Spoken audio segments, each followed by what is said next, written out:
Estábamos comiendo con mis suegros cuando recibí un mensaje de un número desconocido. Decía, no reacciones. Te están grabando. El ruido de los cubiertos chocando con los platos hacía imposible tener una conversación normal. Mi suegra sonreía demasiado. Mi cuñado ni me volteaba a ver. Y mi esposo, él comía como si fuera un almuerzo cualquiera, como si nada pasara. Hasta que mi celular vibró en silencio sobre mis piernas. Otra vez, un número desconocido. El mensaje era corto, pero me congeló. No reacciones. Te están grabando. Tragué saliva y seguí sonriendo, pero por dentro mi cabeza daba vueltas.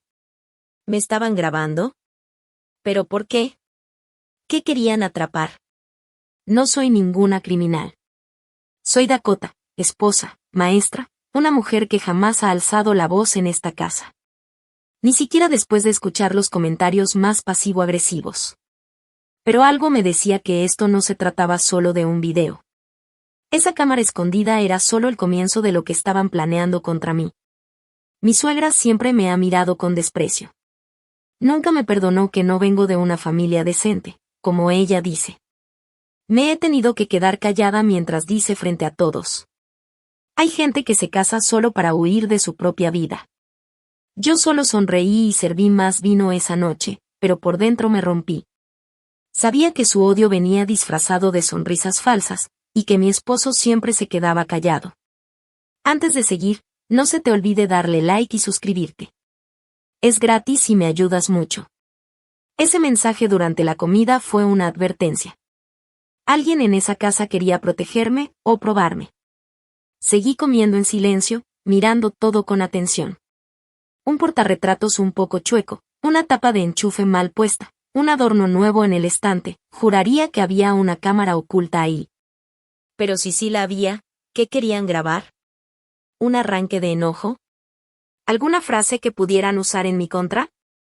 Me llamo Dakota, tengo 34 años, soy maestra de literatura y estoy entrenada para leer gestos, silencios, lo que no se dice. Y en ese momento, mi instinto me gritaba. Me están manipulando o quieren atraparme en algo más grande. Tal vez una trampa legal, una falsa acusación, o solo otro intento de mi suegra por sacarme de esa familia para siempre. Pero en ese momento, hice lo que mejor sé hacer, observar y prepararme en silencio. Si me estaban grabando, tenía que darles justo lo contrario de lo que esperaban. Y tenía que empezar a grabar yo también. El juego había cambiado. Ya no era una simple comida familiar. Era el comienzo de un asedio. Y no iba a quedarme con los brazos cruzados. Pero antes que nada, necesitaba saber quién mandó ese mensaje, y por qué ahora, después de todo lo que ya me había tragado en silencio. Te voy a ser sincera, una parte de mí sintió alivio. Porque si alguien me advirtió, entonces tal vez no estaba tan sola como pensaba. Tal vez alguien en esa casa sí tenía conciencia, o miedo de hasta dónde podría llegar todo esto. ¿Qué ya habían grabado? ¿Y qué pensaban hacer con ese video? Empecé a repasar en mi mente todas las humillaciones que me había tragado. Y algo nuevo despertó dentro de mí, venganza. No me iban a hacer quedar como la loca, ni como la inestable, ni como la malagradecida. No esta vez. Si querían jugar, iba a aprender las reglas, pero a mi manera.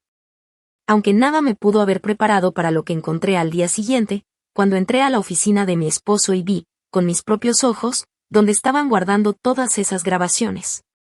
Ahí fue cuando empecé a entender. Me habían estado grabando desde hacía semanas.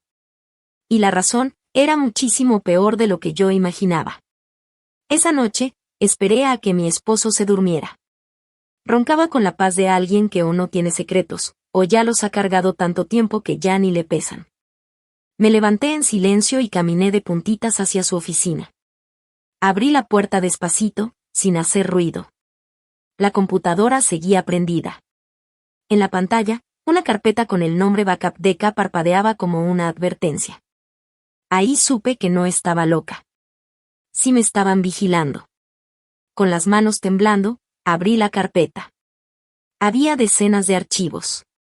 Videos con fechas, horas, y lo que más me heló la sangre, códigos de habitaciones. Cocina 0713. Movimiento. Baño 0625. Movimiento. Recámara 0705. Movimiento. Sentí el estómago revuelto. Tenían grabaciones mías en mis momentos más privados. En el baño. En la recámara. Durante peleas que yo pensé que eran solo entre él y yo, o peor, entre yo y mi hijo. Traté de mantener la calma y abrí uno de los videos. Ahí estaba yo, sentada en la sala, hablando con mi terapeuta por teléfono. Ya no sé cuánto tiempo más puedo quedarme en esta casa. Siento que me están vigilando. La ironía me dio risa y ganas de llorar al mismo tiempo. Lo tenían todo. Mis crisis, mis momentos débiles, mi dolor, como si fuera un expediente clínico. Como si fuera una amenaza. Con cada clic, la rabia me iba creciendo. No solo me grababan. Estaban juntando pruebas contra mí. Y lo peor, editaban los videos. Cortaban partes, movían el orden de mis palabras. Me di cuenta porque reconocí mi ropa. Una blusa que solo me puse después de esa llamada aparecía en un video anterior. Estaban inventando una historia. Pero, ¿para qué? ¿Qué querían demostrar? ¿Que yo estaba loca? ¿Inestable? Regresé al cuarto sin hacer ruido, pero algo en mí ya no era igual. Sí, me dolía. Sí, me sentía humillada. Pero también me sentía determinada. Esto ya no era un problema familiar. Esto era un delito. Un ataque directo a mi privacidad. Y yo no iba a seguir siendo la víctima callada. Tenía que protegerme. Adelantarme a ellos. Si ellos grababan, yo también iba a grabar. Pero no en secreto. De una forma que no dejara lugar a dudas. Al día siguiente, compré un disco duro externo y copié todo. Hice respaldos. Puse contraseñas. Creé un correo nuevo que nadie conocía y me envié los archivos ahí. Después fui a la escuela donde trabajo y pedí una licencia médica por estrés agudo. El director trató de ocultar su sorpresa, pero me la aprobó. Necesitaba tiempo. Silencio. Y un plan. Porque la venganza ya no era solo una idea, era un camino. Pasé los días siguientes en una biblioteca pública, lejos de sus ojos. Revisé cada video, uno por uno. Fechas. Horas. Conversaciones. Hasta que encontré lo peor. Un video de mi hijo en su cuarto, hablando con su abuela. Y ella diciéndole, palabra por palabra. Muy pronto, tu mami se va a ir, y la casa va a ser tuya. Se me heló la sangre. Estaban usando a mi hijo contra mí. Convirtiendo su infancia en un arma. Ahí fue donde el dolor se convirtió en acero. La humillación, en gasolina. Querían sacarme de esa casa. Tal vez hacerme ver como una mamá incapaz. Tal vez hasta acusarme de manipulación parental. Pero yo no iba a esperar sentada a que me destruyeran. Si querían acabar con mi imagen, yo iba a mostrar la verdad. Su verdad. Y al día siguiente, visité un despacho de abogados especializado en abuso emocional y vigilancia ilegal. Porque esto, ya no era solo una traición. Era un caso real de violación a la privacidad. Y yo iba a denunciar a cada uno, sin avisar. Con la ayuda de una abogada, presenté los primeros documentos. Cuando ella vio los videos, solo dijo. Ellos mismos se cavaron su tumba. Empezamos el proceso legal en secreto. Pedí un peritaje de todo el material, solicité una orden de protección para evitar que usaran a mi hijo en mi contra, y autoricé una investigación completa sobre las cámaras ocultas en la casa. Lo más irónico de todo, esos videos, los que ellos grabaron para perjudicarme, ahora iban a servir para incriminarlos a ellos. Pero todavía faltaba algo, exposición. Tenía que quitarles la máscara a todos. Y para eso necesitaba el escenario perfecto. Un lugar donde todos estuvieran presentes, donde nadie pudiera escapar de la verdad. Así fue como decidí organizar una cena de cumpleaños para mí misma. Pero esta vez, el regalo sería para ellos, una caja con una pantalla, y todo lo que me habían robado. Pero antes de eso, pasó algo que casi lo arruina todo. Una nota dentro de la mochila de mi hijo cambió por completo el rumbo de mi plan. La encontré doblada entre sus cuadernos. Escrita a mano, con letra cursiva, sin firma. Solo decía: tienes que irte. Van a usar al niño. Se me paralizó el cuerpo. Eso no era una suposición. Era una advertencia directa. Alguien de adentro sabía más de lo que aparentaba. Y lo único que todavía me mantenía ahí era la necesidad de justicia. Me quedé minutos con la nota en la mano, temblando. Empecé a repasar cada conversación, cada comportamiento reciente. Recordé algo que me dijo mi suegra unos días antes. Danny ha estado tan callado, como si supiera algo que no debería. En ese momento lo tomé como otro comentario pasivo-agresivo. Pero ahora, todo tenía sentido. Estaban tratando de volver a mi hijo contra mí. Como si yo fuera un estorbo. Como si fuera descartable. Fui directo a su cuarto, con el corazón latiéndome en la garganta. Me senté junto a su cama y, con toda la ternura del mundo, le pregunté: «Amor, ¿alguien te ha dicho cosas raras sobre mamá?» Dudó. Miró hacia la puerta, como si tuviera miedo de que alguien lo escuchara. Y luego susurró: «La abuela dijo que tú me quieres llevar y que nunca vas a volver». Se me fue el aire. Esto era peor de lo que imaginaba. Le dije que nada de eso era cierto. Que jamás le haría daño. Que nadie tiene derecho a mentirle así. Pero vi el miedo en sus ojos, y también la duda. Les estaba funcionando. Poco a poco, me estaban borrando de su memoria. Estaban usando su inocencia como arma. Eso, nunca lo iba a perdonar. Lo que empezó como una venganza silenciosa ahora tenía un nuevo propósito. Proteger a mi hijo. Al día siguiente, tomé una decisión drástica. Llevé la nota con mi abogada y le pedí incluir una cláusula de emergencia. Solicitamos al juez suspender temporalmente el contacto de mi suegra con el niño, por señales claras de manipulación emocional. Ella estuvo de acuerdo. Si el juez lo aprueba, vas a tener más libertad para actuar, me dijo. Y eso fue lo que hice. Esperé en silencio mientras el juzgado revisaba la solicitud. Y en casa, la tensión se podía cortar con un cuchillo. Mi esposo empezó a actuar raro. Llegaba temprano a la casa, revisaba cajones cuando pensaba que no lo veía.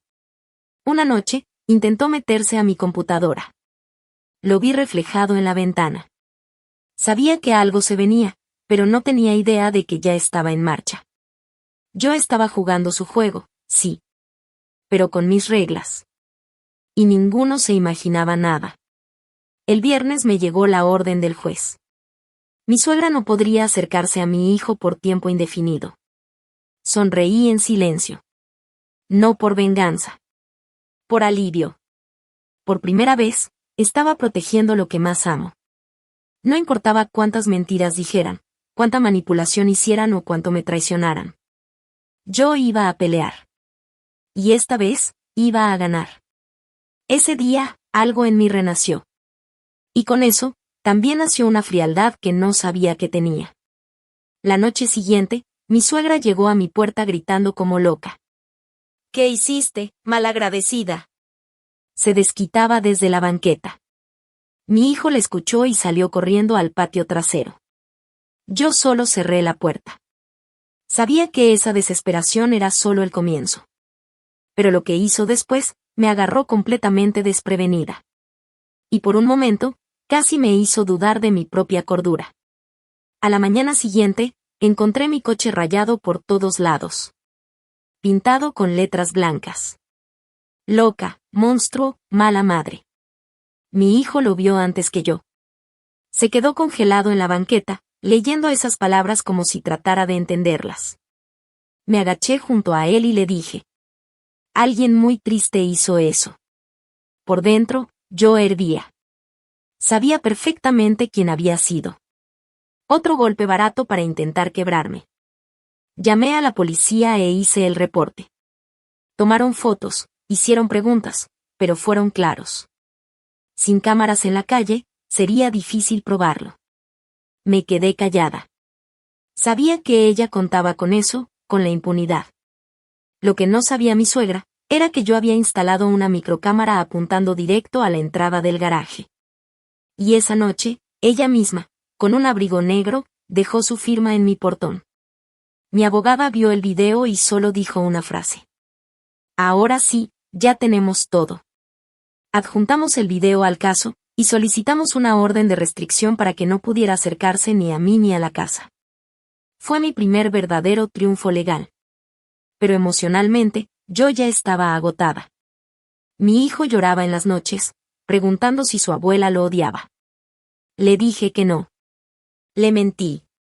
Para proteger ese corazoncito que aún no entendía lo que es la traición. El domingo, durante la comida, mi esposo azotó los cubiertos en la mesa y dijo: «Estás destruyendo a mi familia».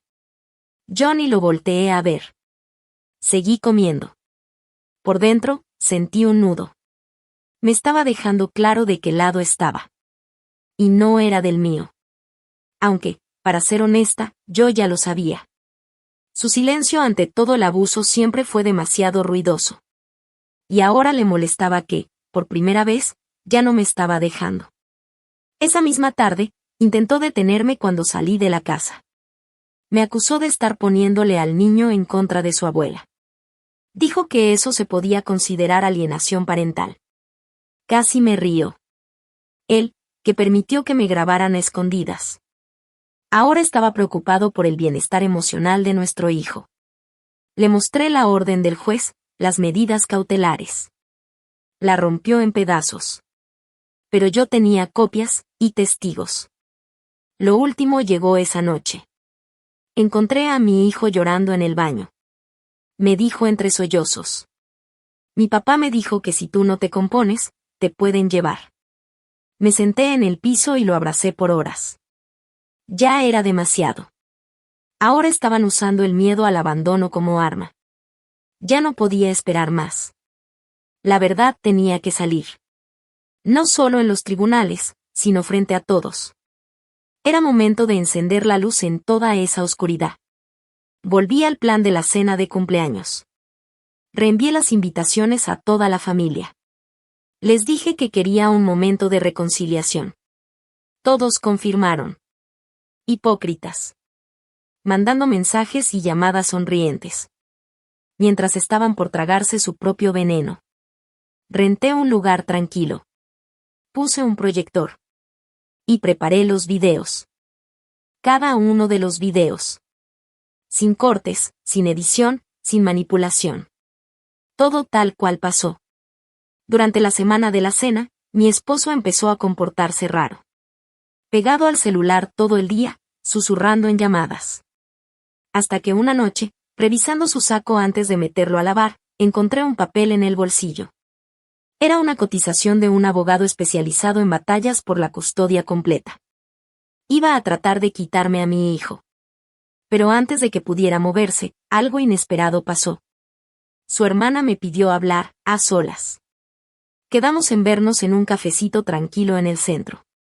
Siempre fue la única que nunca se metía en nada. Neutral. Casi ausente. Pero ese día, su cara era distinta. Seria. Cansada. Se sentó frente a mí, respiró profundo y me dijo: «Dakota, ya no puedo callarme esto». No dije nada.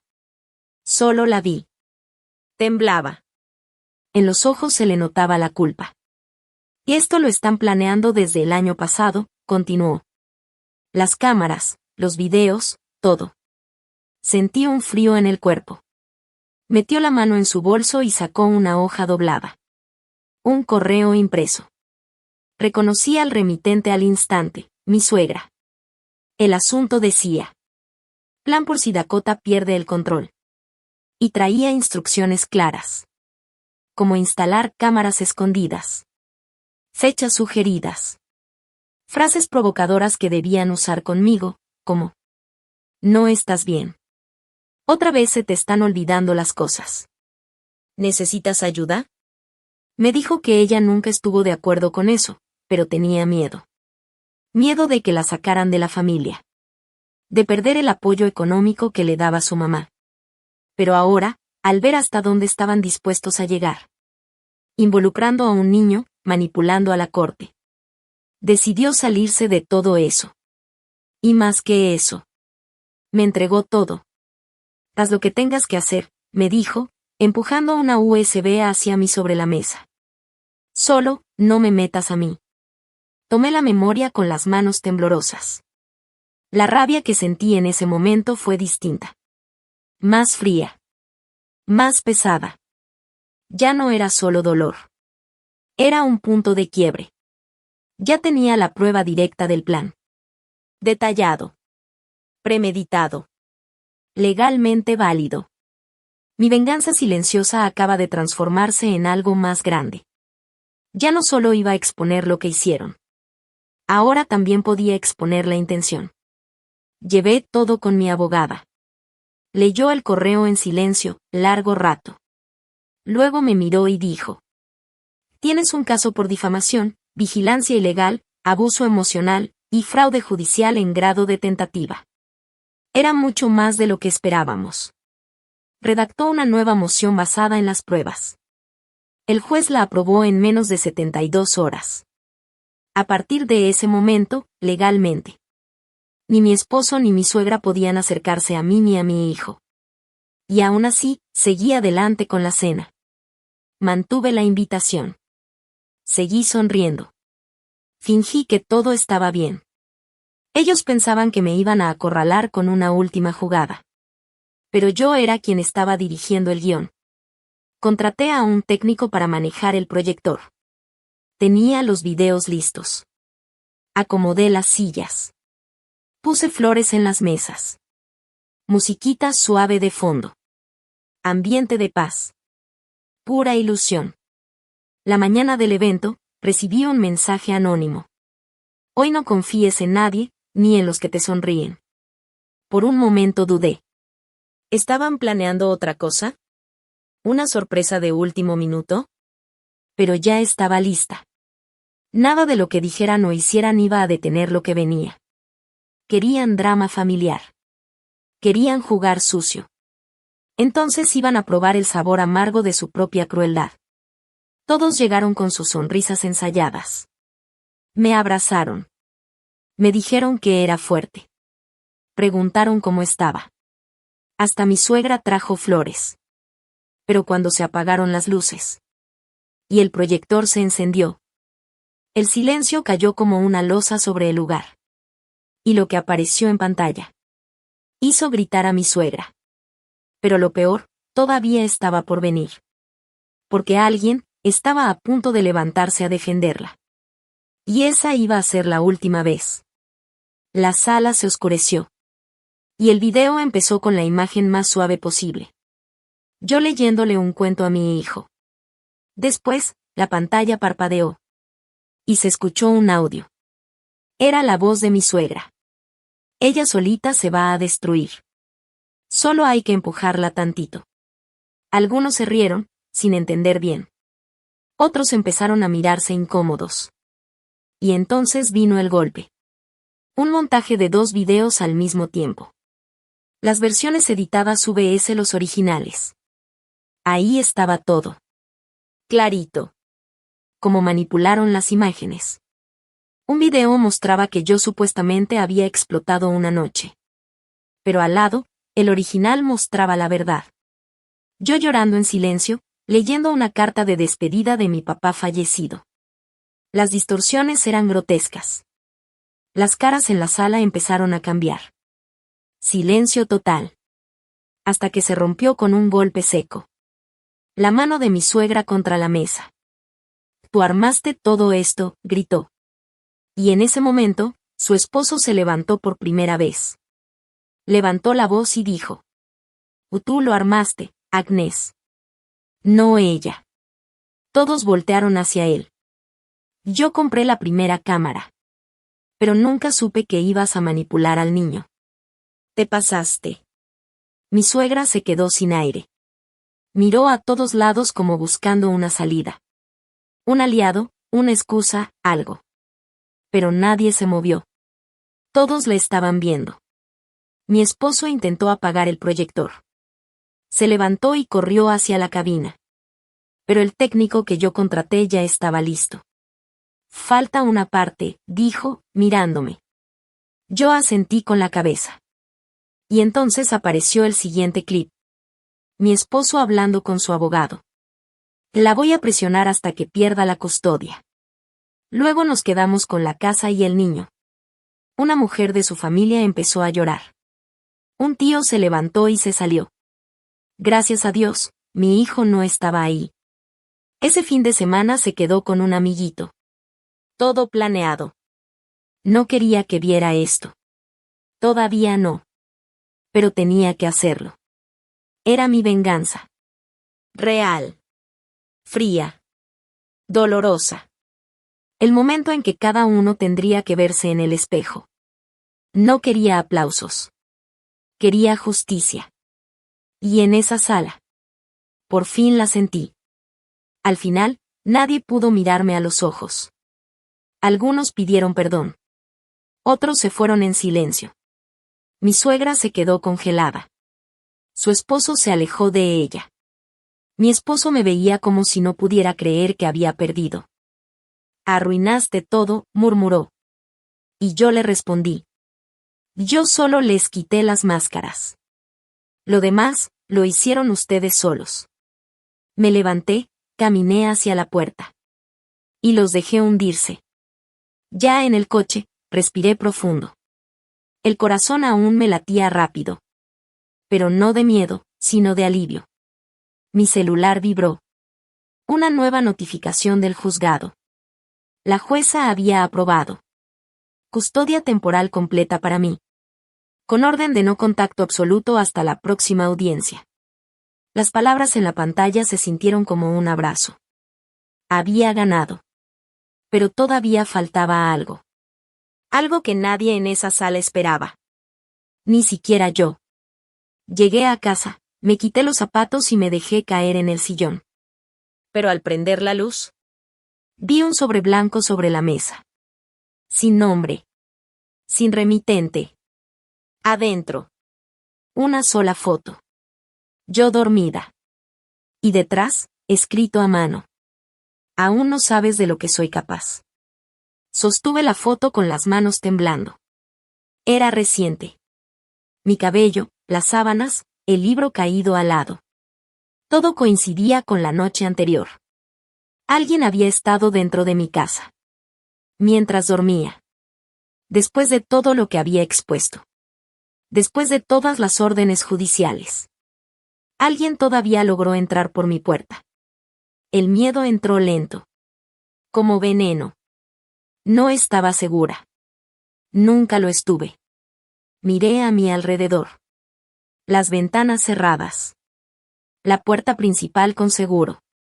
Pero, ¿la de atrás? ¿Las llaves extra que tenía mi suegra? O peor, mi esposo. Corrí a revisar cada cerradura. Cada rincón. Era como revivir el trauma de las cámaras escondidas. Pero ahora. La amenaza era física. Estaba durmiendo bajo el mismo techo donde todavía andaban sueltos monstruos. Llamé a mi abogada de inmediato. Fue directa. No entres en pánico.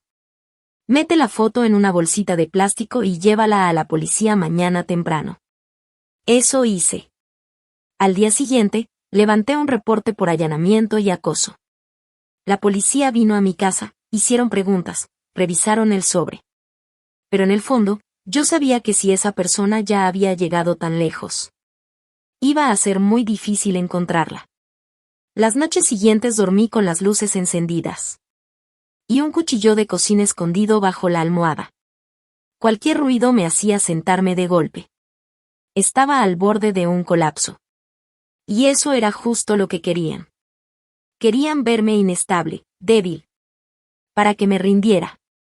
Para que dejara mi libertad. Pero si algo aprendí en esta guerra, es que la desesperación no es debilidad. Es gasolina. Mi abogada metió otra solicitud. Una orden de restricción total. Casa, calle, zona alrededor. Y esta vez, la jueza no se contuvo. Autorizó una orden de seguridad con monitoreo electrónico. Si alguien se acercaba, yo recibiría una alerta. Pero ni eso me dio paz. Porque la violencia no siempre es física. También es mental. Emocional. Y ellos sabían jugar ese juego. Como el caso seguía activo, mi esposo empezó a hacerse la víctima. Le dijo a su familia que yo lo había corrido injustamente. Subió fotos viejas con nuestro hijo. Escribía cosas como: padre ausente, gracias a la alienación. Y la gente le creyó. Recibí ataques en redes. Me llamaban cruel, inestable, interesada. El dolor regresó. Pero esta vez, yo tenía armadura. Creé una cuenta anónima. Y empecé a subir los videos, uno por uno. Con fecha, con texto, sin insultos, sin drama. Solo hechos. Lo que empezó con 10 vistas. Se volvió 10.000. Y luego 100.000. En pocos días, medios locales empezaron a hablar del caso. Como un ejemplo de abuso psicológico y manipulación familiar. Empecé a recibir mensajes de apoyo. De mujeres, de mamás, incluso de hijos. Mi voz comenzó a crecer. Pero una noche, todo cambió. Recibí una llamada que me heló la sangre.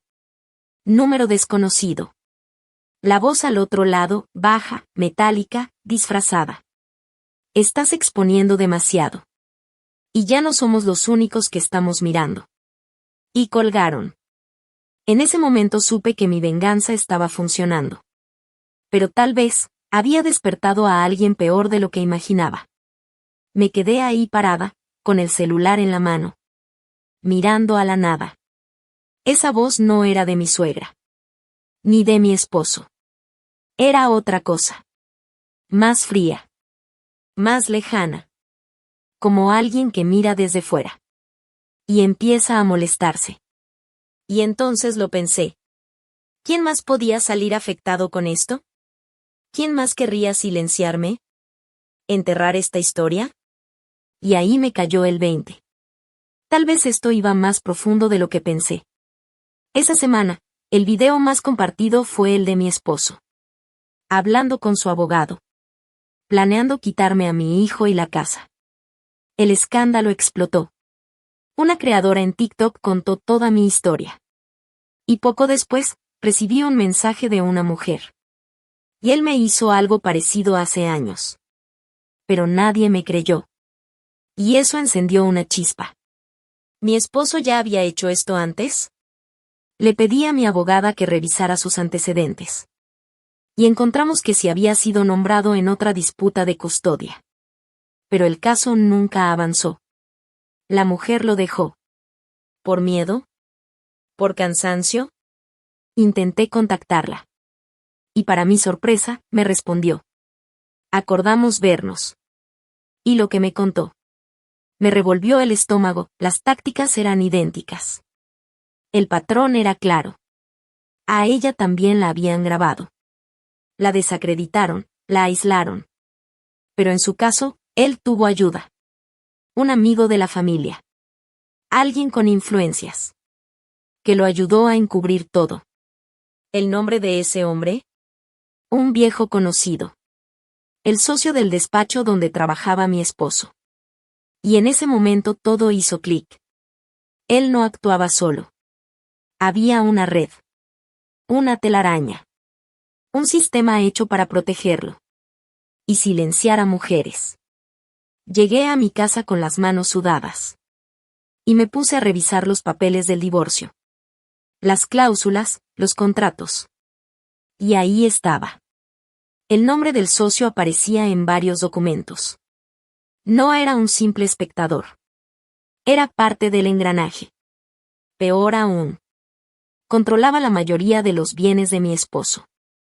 Si yo quería cortar la cabeza de la serpiente, tenía que ir más allá de la familia. Tenía que pegar donde más duele, el dinero y la reputación. Pasé los siguientes días recolectando pruebas. La otra víctima me dio permiso. Para adjuntar su testimonio a mi caso. Documentos, capturas, grabaciones viejas. Con todo listo, le pedí a mi abogada que contactara al colegio de abogados. Si todo salía bien, ese socio perdería su licencia. Y mi esposo, su trabajo. Esa sería su primera caída. Pero todavía faltaba la parte final del plan. La pública. El evento de caridad de la empresa. Estaba programado para el sábado. Ahí iba a estar mi exesposo. Y también el socio. Los dos darían un discurso sobre valores familiares. Respiré hondo y decidí. Este será mi campo de batalla. Pero no con gritos. Con documentos. Con imágenes. Con la verdad. Ellos iban a dar su discurso. Y yo iba a mostrar quiénes eran en realidad. En una pantalla gigante. Frente a todos. Un día antes del evento, recibí un sobre. Nada de amenazas, nada escrito. Solo una copia firmada del contrato de venta. De la casa donde yo vivía. A nombre de otra mujer. Fechado 2 días antes. Me quedé ahí, viendo el contrato. La casa ya no era mía. Ahora estaba a nombre de alguien llamada Megan Lang. Nunca había oído ese nombre. Pero lo que más dolió fue ver su firma. El hombre que compartió mi cama por años. Había vendido nuestro hogar a escondidas. Antes siquiera de que saliera la sentencia final. Para él, yo era solo un obstáculo.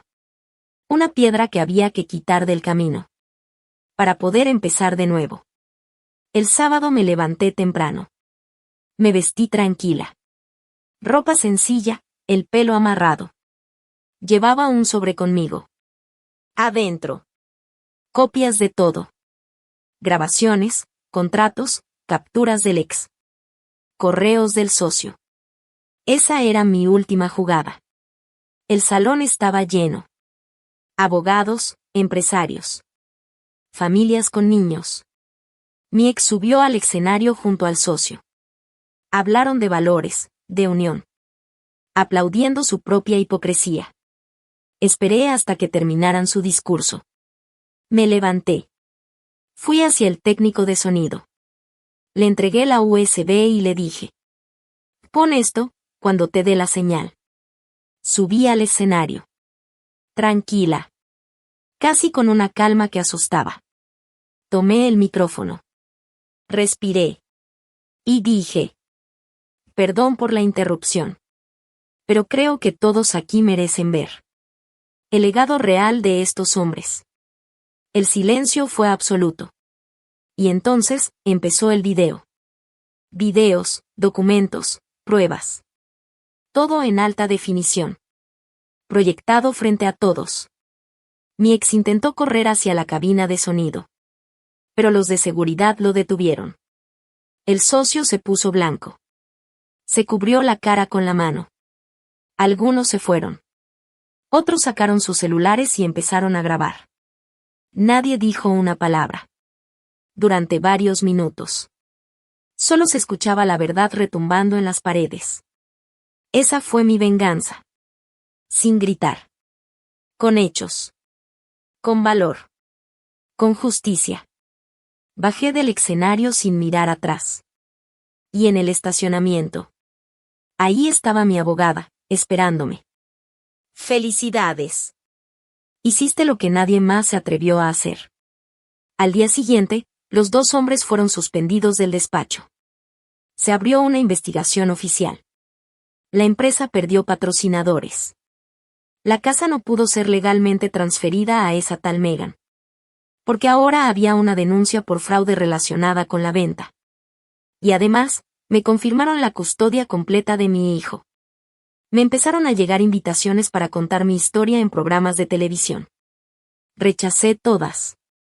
Mi paz no estaba en ser famosa. Estaba en el silencio. En ver a mi hijo dormir tranquilo. En poder abrir una ventana sin miedo. En dejar de fingir que todo estaba bien. A veces, la venganza no se trata de destruir a alguien. Se trata de reconstruirte tú. Desde ruinas limpias. Y nunca volver al lugar donde te mataron por dentro. Meses después, Me enteré que mi ex se había ido de la ciudad, solo. La nueva mujer lo dejó cuando supo de las acusaciones. Su mamá fue demandada por acoso y el juez le ordenó alejarse de nosotros. Y el socio perdió su licencia y su reputación. Vi una nota en internet donde decía que ahora trabajaba repartiendo comida en otro estado. Irónico. Pasaron su vida queriendo borrar a mujeres como yo. Y al final, se borraron solos. Pero esa noche, ya tarde y con lluvia. Antes de dormirme, recibí un último mensaje. De un número desconocido. Era una foto de una casa. El texto decía: ganaste. Pero luego pensé: tú sabes que esto nunca termina de verdad, ¿verdad? Me quedé ahí, viendo la pantalla, congelada. Busqué la dirección. Era real. Una casa nueva, en un fraccionamiento lejano. Pero lo que más me inquietó no fue la foto. Fue el tono del mensaje. No había insultos. No había enojo. Solo una frase fría. Como un recordatorio. Perdí, pero sigo aquí. Para personas como ellos. Perder no significa rendirse. Significa buscar otra forma de atacar. Le mostré el mensaje a mi abogada. Me dijo que actualizara la denuncia. Que lo agregáramos como posible amenaza indirecta. La policía abrió un nuevo caso. Pero como el número era desechable. Sin datos, sin identificación. No pudieron hacer mucho. Solo otro fantasma más entre las sombras. Empecé a evitar salir de noche. Aumenté la seguridad en la escuela de mi hijo. Y por primera vez, consideré irme de la ciudad. Pero irme sería renunciar a todo lo que había peleado. Cada rincón de esa casa lo había ganado. Cada respiración tranquila por las noches, me la había ganado. No era justo huir por miedo. Pero algo dentro de mí no se calmaba. Ese mensaje no era solo para mí. Era sobre poder. Sobre control. Sobre decirme: sigo aquí, incluso después de tu victoria. Eso no era el final del ciclo. Era el inicio de otro. Una mañana de sábado, noté un carro estacionado frente a mi casa. Oscuro, vidrios polarizados, sin placas visibles. Ahí se quedó por horas. El domingo volvió. Y el lunes también. Llamé a la policía. Mandaron una patrulla. Pero cuando llegaron, el carro ya no estaba. Era como si alguien estuviera probando mis límites. Haciéndome vivir en alerta constante. Una nueva forma de tortura. Silenciosa, difícil de atrapar legalmente. Decidí instalar cámaras de seguridad de alta gama, con monitoreo remoto. Compré un sistema de alarma inteligente nuevo y conecté la casa a una central que funciona las 24 horas, todos los días. Pero ya no se trataba solo de venganza. Era por mi estabilidad emocional. Por no convertirme en otra mujer que gana en papel. Pero vive con miedo. Un día, mi hijo me preguntó por qué ahora la casa tenía tantos botones y códigos. Le dije que era para protegernos del pasado. La escuela también cooperó. Crearon un sistema para que nadie sin autorización se acercara. Ya no vivía con pánico. Me adelantaba. Actuaba. Y aunque era agotador, me hacía más fuerte. Me di cuenta que, incluso herida, incluso sola, seguía siendo peligrosa para ellos. Porque sabía demasiado. Porque los expuse. Porque gané. Y quien dice la verdad, se convierte en blanco para cobardes. Empecé a escribir todo lo que pasaba, con detalles. Pensé en hacer un libro con mi historia. Pero más que nada, era para dejarle un registro a mi hijo. Por si algún día intentaban borrar lo que pasó. Él iba a saber todo. No por las noticias. Sino por su mamá. Por los ojos de alguien que lo vivió y que lo sobrevivió. Cada línea que escribía era una cicatriz convertida en palabras. Una forma de no volver a quedarme callada nunca más. Y en la última página que escribí, puse una nota. Solo 3 palabras. Esto no termina. Porque lo sentía. En el silencio de la noche. En las llamadas que se cortaban. En los mensajes que alguien borraba. Sabía que alguien seguía ahí. Y cuando por fin descubrí el nombre real de la mujer del contrato de la casa, me congelé otra vez. El nombre sonaba muy genérico, Megan Lang. Pero había algo raro que no me dejaba en paz. Empecé a buscar en registros públicos, redes sociales, cualquier rastro. Y lo encontré. Una cuenta de Instagram desactivada. Con una sola foto de perfil. En blanco y negro. Y aunque la imagen estaba borrosa, mi corazón se aceleró. Esa mujer no era una desconocida. Ya la había visto antes. Pensé y pensé. Hasta que recordé. Era una amiga de la universidad de mi exesposo. La había visto en una vieja foto tomada en el sótano de la casa de su mamá. En un álbum de graduación. Y el detalle que me congeló fue este. Ella estaba sentada en sus piernas. No como una amiga. Como alguien que siempre estuvo ahí. Como alguien que nunca se fue. La foto tenía este texto. Mi primer hogar. De pronto, todo tuvo sentido. Megan Lamb no era del presente. Era del pasado. Reuní toda la información y se la mostré a mi abogada. Ella confirmó que Megan había estado involucrada en un caso antiguo de fraude de identidad en otro estado. Se había cambiado el nombre hacía años. Por eso era tan difícil encontrarla. Ella era la pieza invisible de un tablero de ajedrez. Que ya estaba armado desde antes de que yo me casara. La nueva novia. En realidad era una mujer que nunca aceptó que la dejaran. Una que esperó. Una que planeó. Mi suegra solía decir. Hay personas que no saben cuál es su lugar. Ahora lo entiendo. Megan probablemente siempre fue el plan B. Siempre estuvo ahí, escondida. El contrato de la casa no era solo por propiedad. Era simbólico. Un mensaje. La victoria que ya creían tener ganada. Y eso me hizo preguntarme. ¿Cuánto de mi vida fue controlada por manos que nunca vi? Pero ahora ya veía. Y eso, los debilitaba. Metí una solicitud para anular la venta de la casa por fraude. Y por la relación previa entre el comprador y el vendedor. Entregué pruebas de su historial. Y de cómo Megan estuvo involucrada en intentos de desestabilizarme emocionalmente. El juez aceptó. La casa volvió a estar bajo revisión judicial. Megan desapareció. También el número que me mandó la última amenaza. Pero en vez de sentir alivio, sentí un silencio que no me daba confianza. Como si algo o alguien siguiera escondido. Mi hijo empezó a sonreír otra vez. A dormir mejor. Yo ya podía cocinar tranquila. Poner música, trabajar. Pero siempre con esa sensación. De que tenía que voltear a ver detrás de mí. Porque gente como ellos no se rinde. Solo se esconde, observa. Esperando que una se descuide. Esperando una grieta. Y yo ya no me podía dar el lujo de ser ingenua. No después de todo lo que había perdido. No después de todo lo que enfrenté. La herida había cerrado, pero la piel nunca volvió a ser igual. Un día, recibí un buzón de voz de un número bloqueado. Solo 3 segundos. Sin palabras. Solo la voz de un niño diciendo. Es ella. Y reconocí esa voz. Era mi hijo. La grabación venía de alguna conversación. De un momento privado. Como si hubieran logrado captar algo desde dentro de mi casa. Eso me quebró. Corrí a revisar cada aparato, cada cámara. No encontré señales de intrusión. Pero la grabación era real.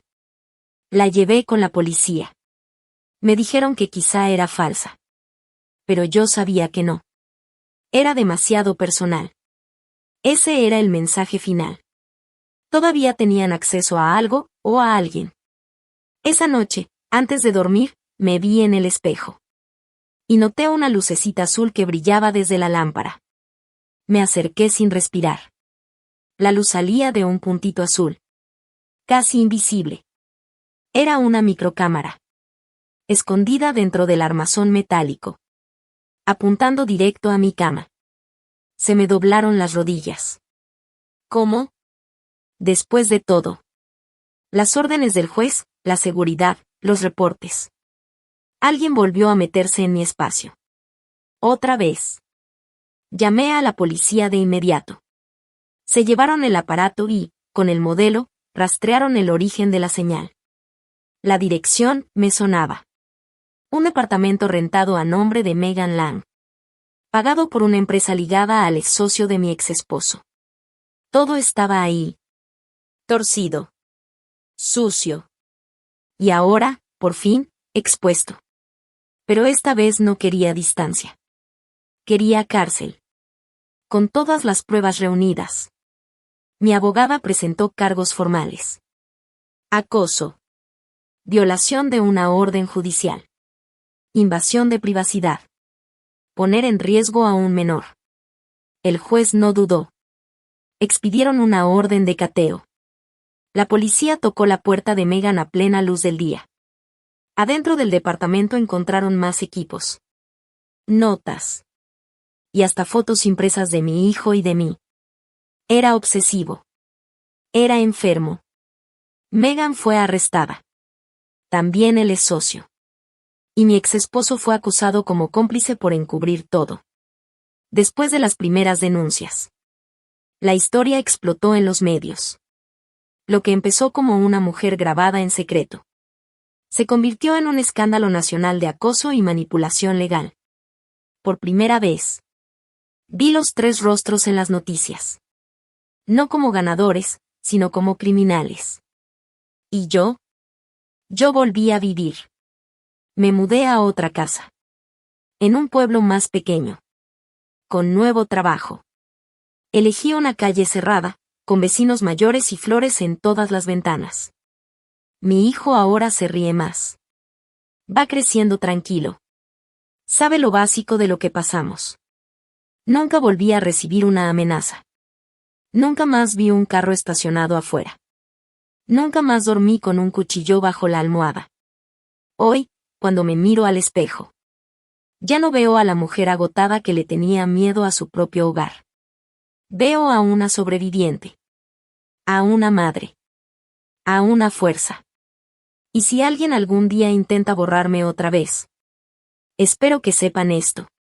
Ya fui a la guerra con mi propia familia. Y regresé con sus cabezas en una bandeja.